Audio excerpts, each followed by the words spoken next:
오늘 시장 복귀해보고 내일장 방향과 속도 한 번에 잡아보는 긴급회의 시간입니다. 오늘 이 시간에서는 두 가지 안건 다룰 텐데요. 섹터에 대한 이야기부터 투자 전략까지 꼼꼼하게 세워보겠습니다. 오늘 함께해 주신 두 분 소개합니다. 김성훈 KM파트너스 대표, 정태근 미래경제연구소 이사 모셔봤습니다. 두 분 안녕하십니까? 네, 반갑습니다.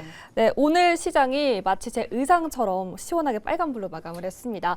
어제는 매도 사이드카가 발동됐고 오늘은 또 매수 사이드카가 발동되는 그야말로 롤러코스터 같은 장세였는데요. 두 분은 어떤 섹터에 집중하고 계실지 섹터 공개해 보겠습니다.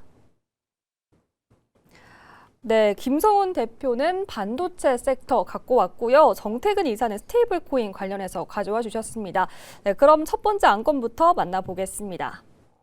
네, 김성훈 대표가 가져온 안건인데요. 메모리 가격 상승폭 역대 최대, 반도체주 더 갈까 올라왔습니다. 네, 메모리 반도체 가격이 천정부지로 치솟고 있습니다. 디램과 낸드 플래시 모두 올해 1분기 가격이 역대 최고치를 경신할 전망인데요. 이 상승 추세가 적어도 내년까지 지속된다는 분석이 나오고 있습니다. 오늘 삼성전자 11%, SK하이닉스 9% 넘게 반등했고요. 또 소부장인 네오셈, 엑시콘, 원익 IPS도 주목을 받았던 하루였습니다. 김성훈 대표님, 이 디램과 낸드 가격이 각각 47%, 또 49%나 급증한다라는 전망이 나왔습니다. 여기에 오늘 삼성전자랑 SK하이닉스 놀라운 상승세를 보였잖아요. 네. 이 반도체 상승력이 더 있다고 보십니까? 일단 지금 어제 같은 분위기가 이 케빈 워시에 대한 효과가 하루 만에 악재가 지금 해소가 되는 국면, 오히려 더 반등을 줬거든요. 네. 지금 이 정도의 수급이라고 했을 때, 그리고 지금 K 반도체 ETF를 보더라도 순자산이 무려 1조를 돌파했는데 1년 사이 5배가 성장을 했다고 합니다. 네. 그리고 삼성전자 같은 경우에 뭐 SK하이닉스를 비롯해서 지금의 이제 이 흐름으로 봤을 때 사실 모건 스탠리의 숀킴의 어제 이 주장의 가설에 또 이 실적의 펀더멘탈에 논거가 있는 것도 어찌 보면은 27년까지 우리가 삼성전자와 SK하이닉스 합산 영업이익이 무려 이제 340조를 전망하는 상황이고, 그리고 글로벌리하게 삼성전자의 시총이 이제 한 16위 정도까지 이제 포진을 했다는 점도 삼성전자의 위상이 그만큼 높아졌다고 저는 해석을 할 수가 있고요. 네. 앞서서도 앵커님이 이제 메모리를 얘기를 했는데, 지금 미국 시장을 보더라도 AI 소프트웨어에 관련된 기업보다는 하드웨어 관련된 기업들이 워낙 강세예요. 네. 마이크론을 비롯해서 샌디스크 뭐 이렇게 종목들에 대해서도 사실 국내 증시가 제가 언급했던 미국에 상장돼 있는 종목에 대비해서도 사실 밸류에이션 매력도가 워낙에 좋기 때문에 지금 아까 전에 말씀드렸던 모건 스테인리의 뷰를 보더라도 지금 삼성전자 SK하이닉스 내년도 멀티플을 지금 이제 영업이익을 비교해봐도 3배 정도에서 4배 정도까지의 수준까지 싸지는 흐름에서 봤을 때는 이미 삼성전자, 그러니까 국내 시장에서 지금 언급하고 있는 뭐 7,000P, 코스피 7,000P, 7,500P를 달성을 하기 위해서 삼성전자, SK 하이닉스의 실적에 대한 이런 이 펀더멘털에 대한 성장 스토리가 많이 기인을 했다고, 기여도가 굉장히 많다고 보실 수가 있겠는데, 네. 저는 뭐 달성 가능한 수치다라고 볼 수 있는데, 저희가 우려해야 될 점은 28년도에 복록 현상이 해소됐을 때니까 저는 일단 내년도 상반기까지는 계속 SK하이닉스와 삼성전자에 대한 뷰를 놓지 말자라는 말씀을 드려봐야 될 것 같고요. 마지막으로 HBM4에 대한 이 마진율에 대한 증가, 그리고 점유율, 이런 여러 가지 면을 봤을 때는 SK하이닉스에 대한 또 이 초기 100만 원 돌파의 기대감은 저희가 생각했던 것보다 좀 빠를 수 있다라는 말씀을 드려봐야 될 것 같습니다. 네, 내년도까지 SK하이닉스, 삼성전자의 상승 여력 계속될 것이다라고 말씀해 주셨습니다. 네, 이번에는 정태근 이사님께 여쭤보도록 할 텐데요. 단독 기사이긴 하지만 삼성전자랑 SK하이닉스가 금융권에서 6조 원 넘게 자금을 빌렸다라는 보도가 나왔습니다. 그렇다면 이제 설비 투자에 대한 기대감 올라올 것 같은데요. 이 시점에서 이제 장비주를 봐야 할까요?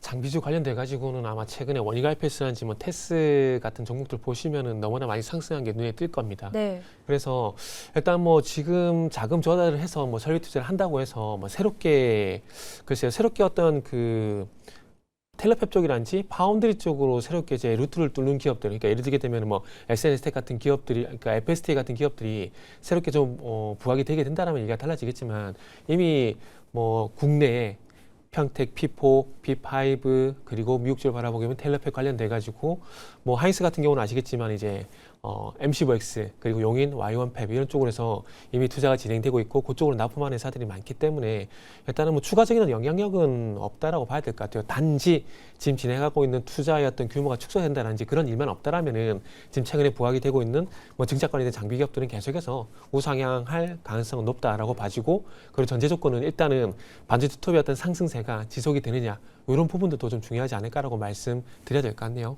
네, 이 부분에 대해서 자세하게 설명해 주셨는데요. 그렇다면 김성훈 대표님께 여쭤볼게요. 어제 삼성전자 급락하고 나서 오늘 동학개미의 대동단결이 나왔습니다. 굉장히 전 예상치 못했는데 대단하다라는 생각이 나왔어요. 근데 블룸버그에서 기사가 나왔습니다. 월요일의 하락은 건전한 매물 소화였다. 그리고 이제 실적과 밸류 감안해서 여전히 긍정적으로 평가한다라는 전망이 나왔는데 어제 승부서 어떻게 평가하셨을까요?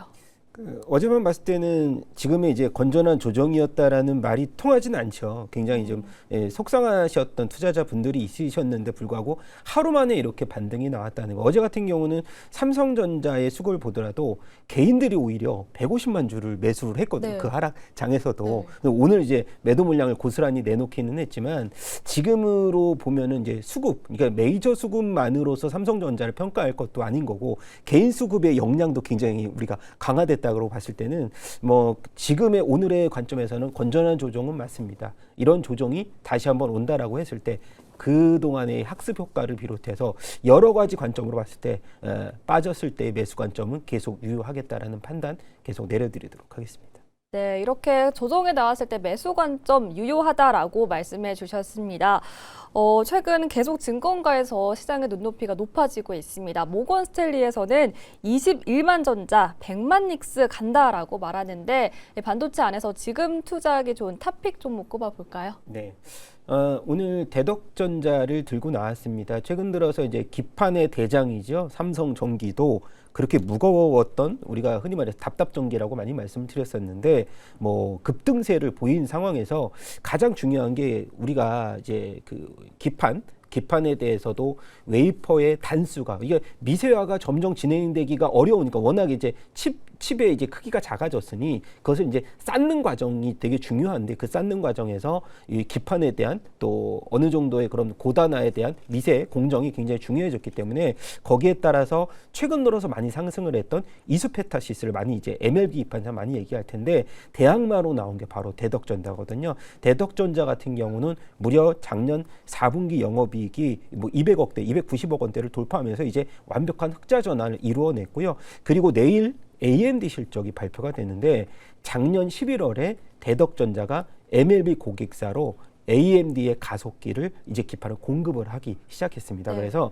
올해 영업이익 한 1,400억, 작년 대비해서 무려 한 3배 정도 영업이익 달성에 기여을 토할 수가 있기 때문에 저는 이수페타시스의 자리, 대체자로서 대덕전자가 굉장히 또 성장 동력을 어느 정도 잠재력이 굉장히 많다라고 보고 있어서 대덕전자 또 관련돼서 좀 집중해서 보시기 바라겠습니다. 네, 탑픽 종목을 대덕전자로 선정해 주셨습니다. 최근 4분기 흑자 전환을 발표했고 앞으로 또 상승 여력 많이 남아 있다라고 말씀해 주셨는데요. 오늘 6% 넘게 상승 마감했습니다. 목표가는 어디까지 바라볼까요? 일단 뭐 증권사 TP가 대덕전자가 최근에 이제 7만 원대에서 뭐 9만 원까지 좀 높여가는 상황인데요. 단기적으로 그 정도의 TP까지 보기에는 아직까지는 무리가 있지만 그래도 저는 지금 64,900원인데 수급 상황이 워낙에 좋거든요. 그래서 그래도 8만 원 정도까지 우리가 조금 목표 주가를 넓게 보고 그리고 대덕전자 같은 경우는 코스피 종목이 있지만 최근 들어 뭐 대형주만 오르는 게 아니고 소부장 쪽 중소형주까지 지금 같이 합동적으로 상승하는 과정에 있으니까 중심에 있는 기판 쪽의 종목들도 또 대덕전자 중심으로 반등 나올 가능성들은 충분히 열어놓고 보자라는 말씀 드리도록 하겠습니다. 네, 대덕전자 목표가 8만 원까지 바라보자라고 말씀해 주셨습니다. 이어서 두 번째 안건도 만나보겠습니다. 네, 두 번째 안건입니다. 정태근 이사가 가져온 안건인데요. 스테이블 코인 관련주를 가져왔습니다. 안건 내용도 만나볼게요. 네, 은행 51%를 스테이블 코인법 임박했다. 관련주 전망은 올라왔습니다. 여당이 스테이블 코인을 포함한 디지털 자산 기본법을 설 연휴 전에 발의한다고 밝혔습니다. 이를 두고 은행권에서는 단독 경쟁을 넘어서 컨소시엄 체제로 빠르게 재편되고 있는데요. 하나금융지주와 신한금융지주가 적극적인 행보를 보이고 있고 또 관련주로 카카오페이, 다날, 한코위드도 거론이 됐습니다. 정태근 이사님, 스테이블 코인 네. 관련주는 정책에 따라서 변동성이 좀 많이 나타나고 있는 것 같은데요. 관련주 어떻게 전망하실까요? 그죠. 그 정책이 좀 빨리 나와야 지금 이제 보이는 로봇이라든지 그리고 우장우처럼 이렇게 좀 강한 시세가 날 건데 정책이 빨리 나오지 않고 있는 게 가장 큰 리스크라 봐야 될 것 같아요. 왜 정책이 왜 중요하냐면은 로봇을 예를 들 수밖에 없는데 네. 그 작년에 기억하실지 모르겠지만 1월 달에 로봇이 시세가 테슬라 관련돼서 시세 강하게 나섰다가 8월 달까지 조용하다가 8월 마지막 주 후반에 아직 기억하실지 모르겠지만 노란봉투법 이슈가 나오게 되면서 정책 기대감을 로봇이 그때부터 스타트 끊기 시작했었거든요. 그 시세가 지금까지 지속이 되고 있잖아요. 그런 것처럼 그러니까 어떤 이슈가 있다라면 정책 일단 입법에 대한 부분이 있다라면 그런 부분들이 좀 빨리 나와줘야 그것을 기반으로 해가지고 테마가 형성이 되게 되면서 강한 시세가 연출이 되는데 그게 이제 작년 6월달이라고 보시면 될 것 같아요. 있는데 그게 계속 지연이 되게 되면은 이게 호재라는 것이 언제까지 계속해서 똑같이 100%로 이제 영향을 줄 수는 없는 거거든요. 네. 시간이 지날수록 그 소위 속된 표현을 하면 약발이 떨어질 수밖에 없어요. 그렇기 때문에 스테이블 코인에 대한 얘기가 나왔을 때 빨리 입법이 되고 그런 부분 정책적 추진이 돼야 작년 8월 달 로봇처럼 그렇게 될 수가 있거든요. 그래서 지금은 뭐 다른 거 다 떠나서 어쨌든 지금 이제 설 전에 그러니까 지금 2주 남았 이번 주 하고 다음 주 하게 되면 2주 전이잖아요. 네. 이 안에 법안이 나오게 된다라면은 아마 다시 한번 시세를 살리게 되면서 강한 흐름이 좀 나오지 않을까라고 생각을 하고 있습니다. 지금 쟁점이 두 가지가 있는데 일단 이제 은행 50% 플러스 한 주를 하고 그다음에 디지털 자산거래소 대주 지분 문제 이 두 가지가 이제 가장 이제 충돌되는 그런 그 이슈라고 좀 보시면 될 것 같은데 일단은 뭐 은행 50%룰 같은 경우는 최대 주주 이제 최대 단일 주주를 이제 핀테크를 이제 적용시키는 방안을 검토를 하고 있기 때문에 그거는 빨리 이제 결정이 될 것 같은데 아마 디지털 자산거래소 대주주 지분 문제를 어떻게 해결할까가 좀 관건일 것 같아요. 그래서 네. 디지털 자산거래소 이제 여기 관련된 인력들이 이제 또 국회를 또 방문한다 그러는데 방문하고 난 다음에 어떤 식으로 또 실마리를 풀어가느냐가 일단 중요한 것 같습니다. 그래서 풀어야 될 숙제는 정말 많거든요. 풀어야 할 숙제는 정말 많은 그런 상황인데 하지만 여당에서 입법을 하려고 하는 의지가 상대적으로 강한 그런 상황들이기 때문에 아마 작년에 좀 딜레이된 부분들이 아마 올해 연초에는 좀 빨리 좀 진행이 되게 되면서 입법까지 가는 그런 시간이 좀 줄어들지 않을까 생각하고 있습니다. 그래서 그런 기대감이 있기 때문에 아마 최근에 이제 금융주 같은 경우도 강한 상당히 좋은 모습이 연출되고 있고 그리고 그 외에 핀테크와 연관된 종목들이 현재 이제 시세가 나왔던 부분들이 그런 이유라고 좀 보시면 될까 맥락이라고 보시면 될 것 같습니다. 그래서 지금 가장 중요한 건 서두에 말씀드렸듯이 그래서 중요한 것은 입법이 얼마만큼 빨라지냐 이게 좀 관건이다라고 말씀드리도록 할게요. 네, 입법이 빠르게 추진이 된다면 관련주 시세 많이 낼 수 있을 것이다라고 말씀해 주셨고요. 얼마큼 빠르게 추진이 될 것인지 관건으로 봐야 할 것 같습니다. 네, 이번에는 김성훈 대표님께 여쭤보도록 할 텐데요. 백악관에서는 지금 스테이블 코인 이자 지급이라는 암초를 다시 만났습니다. 이를 허용하게 된다면 이 기존의 은행 예금도 많이 빠져나갈 가능성이 좀 있는데요.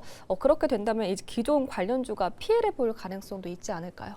그렇죠. 이제 보면은 이용자가 보유한 스테이블 코인에 대해서 리워드를 보상하는 그 제공 어드밴스를 주는 건데 네. 이런 부분이 만약에 실행이 됐을 때 은행들의 이제 예금 그다음에 예탁 자산들이 관련된 이제 이 스테이블 코인 시장에서 피지사라든가 아니면은 담당하고 있는 유통사 쪽으로 굉장히 빠르게 몰릴 수 있는 가능성들 그렇게 된다라고 했을 때 가장 큰 수혜를 보는 이커머스 쪽에 네이버라든지 아니면은 카카오 그리고 중소형주 단에서도 봤을 때 오늘 상승 여력이 굉장히 강했던 게 헥토 파이낸셜 비롯해서 IT센 글로벌 굉장히 수혜주들이 굉장히 많거든요. 네. 거기에서 기본적으로 발행을 할 수가 있는 다날까지 이렇게 좀 상승세가 뚜렷한데 제가 봤을 때는 이런 언급만 것만으로도 이 중소형주단의 종목들은 굉장한 또 모멘텀을 가질 수 있는데 일단 당장 이 백악관에서 나온 언급 이 이벤트에 이제 이 시행이 되는지 안 되느냐에 따라서 수혜를 크게 받는다. 이것은 나중 문제일 것 같아요. 결론적으로 이제 제가 말씀드리는 거는 지금에서 이런 이 지분과 관련돼서 은행 이제 스테이블 코인 시장이 성공적으로 안착을 하려면 당연히 은행 지분의 51% 룰이 국내 시장에서 입각했을 때는 당연히 이 은행의 이 지분 이 비율을 좀 많이 줄 수가 있기 때문에 상대적으로 수혜를 보는 쪽은 그래도 은행주 쪽에 조금 더 점수를 줘야 되지 않을까라고 보고 있는데 뭐 은행주가 그렇다면은 크게 이제 스테이블 코인 시장에 대해서 많은 베네핏과 수익화를 진행할 수 있느냐 그것도 어떻게 보면은 저는 크게 이제 수익화를 볼 수 있는 과정은 좀 미래의 일일 거고요. 단기적인 모멘텀 쪽으로 봐야 되는데 스테이블 코인이 작년에 6월달에 시행이 된다 안 된다 말이 많기 때문에 한번 시세를 줬다가 좀 잠잠했거든요. 그래서 어찌 보면은 지금의 주가 수준에서는 뭐 스테이블 코인의 모멘텀은 아직까지 굉장히 유효하다. 왜냐하면 자산에 대한 가치가 상승폭이 그렇게 크지 않았다. 그게 하나의 메리트가 아닐까라고 보고 있습니다. 네, 이에 대해서 자세하게 답변을 해주셨습니다. 상대적으로 은행주를 유심히 봐야 한다라고 말씀을 해주셨는데요. 정태근 이사님, 네이버는 업비트를 품고 있고 또 카카오는 비썸을 품고 있습니다. 사실상 스테이블 코인 관련해서 가장 큰 수혜를 받을 수 있는 기업이 여기가 아닐까 싶은데 주가는 좀 지지부진합니다. 왜 그런 걸까요? 지금 그러니까 오늘 예를 들게 되면은 우주항공처럼 스테이블 코인이 어쨌든 이번 주 같은 경우는 이제 주도 테마로 나서지 못하고 있기 때문에 그런 모습이라 좀 보시면 될 것 같아요. 지금 유튜브 채팅창에 이제 또 계속 갑론을박이 좀 진행되고 있거든요. 누가 수혜가 되냐 갑론을박이 진행되고 있는데 일단 답은 지금 발의하고 있는 그런 내용들이 나와 있다라고 저는 보고 있어요. 일단은 발행 주체 이 컨소시엄을 은행을 무조건 50%를 이제 끼울 수밖에 없잖아요. 그러면 발행했을 때 그런 발행 수수료를 누가 가져가느냐? 일단 금융지주사 쪽이 될 수밖에 없거든요. 발행 수수료 같은 경우에. 그리고 나서 이제 이게 발행이 되게 되면은 결국 플랫폼을 어디를 이용할 건가 이게 관건인데 사실 이전까지는 증권사가 이 플랫폼 수수료 좀 가져가니까 거래 수수료 가져갈 거라 생각했는데 지금 이제 50% 룰을 허용하게 되면서 지금 살짝 여당 쪽에서 끼워놓고 있는 게 뭐냐면은 그 50% 룰을 인정하는 대신에 이제 최대 주주, 그러니까 최대 단일 주주를 핀테크 쪽으로 얘기를 하고 있거든요. 그럼 핀테크 쪽으로 얘기를 하게 되면은 아시겠지만은 NHN, 카카오페이밖에 없어요. 그럼 그쪽으로 이제 진행된다는 거거든요. 그래서 증권사 쪽보다는 아무래도 핀테크 쪽이 조금 더 이제 유리하지 않을까라고 생각이 들어서 그래서 어찌 보면 이제 플랫폼하고 이제 금융지주사 이렇게 좀 보시면 되지 않을까 생각이 드네요. 네, 이렇게 자세하게 또 설명해 주셨는데요. 그렇다면 이 안에서 탑픽 종목은 어떤 종목 눈여겨보실까요? 탑픽은 작년 6월 달에 시세가 가장 강했던 센 놈을 했어요. 카카오페이. 예, 제가 조금 전에 말씀드렸듯이 그 발행 컨소시엄에 대해서 이제 최대 단일 주주 이제 핀테크를 이제 검토하고 있다는 얘기가 나오고 있는데 이렇게 되면 아마 핀테크가 지분을 한 20% 넘게 가져갈 가능성이 상당히 높거든요. 그렇게 된다면은 이 핀테크 같은 경우에 발행 수수료뿐만 아니라 이 스테이블코인이 발행이 되게 되면은 결국 어디서 유통이 될 거냐 이게 관건이거든요. 그러면 결국 결제 플랫폼이 만들어져 있는 핀테크 쪽으로 갈 수밖에 없다라는 거죠. 그러면 이제 수혜가 되는 부분들이 네이버, 카카오가 될 수밖에 없고 그러면 카카오 쪽에서는 누가 되느냐? 결제 관련돼서는 이제 카카오페이가 될 수밖에 없습니다. 사실 뭐 저도 그렇고 많은 분들이 카카오페이 통해 가지고 송금하기 기능 상당히 많이 이용할 거거든요. 그래서 그런 부분들을 감안해 보게 되면 손에 상당히 많이 익어 있고요. 그리고 카카오 같은 경우 네이버도 마찬가지지만 카카오 같은 경우도 카카오톡이라는 이 서비스를 이용하는 사람이 너무나 많잖아요. 그러니까 어떤 컨텐츠를 얹었을 때 이용할 수 있는 그 소위 말하는 인프라가 네트워크망이 상당히 많이 구축이 되는 그런 상황들이기 때문에 이런 네트워크망 위에 이 스테이블 코인이 나오게 되면 일단 시범적으로 먼저 이제 유통을 할 가능성이 상당히 높아요. 그렇게 본다라면 당연히 카카오페이 같은 이런 핀테크 기업들을 볼 수밖에 없다는 그런 결론이 나올 수밖에 없다는 거죠. 그리고 결제 시스템뿐만 아니라 뭐 증권 관련해서 플랫폼도 있고 뱅크 관련된 계좌가 있고 그 스테이블 코인을 발행하게 되면 보관을 할 수 있는 카카오뱅크가 있고 플랫폼이 있기 때문에 당연히 이제 카카오 그룹주가 저는 그 수혜가 될 거라고 좀 생각을 하고 있습니다. 네, 오늘의 탑픽 종목을 카카오페이로 선정해 주셨습니다. 스테이블 코인 관련해서 모멘텀 유심히 지켜보도록 하겠습니다. 네, 이렇게 오늘의 탑픽 종목까지 선정해 봤는데요. 이렇게 섹터에 대한 이야기부터 탑픽 종목까지 만나봤습니다. 긴급회의 여기서 마치도록 하겠습니다. 함께해 주신 두 분 고맙습니다.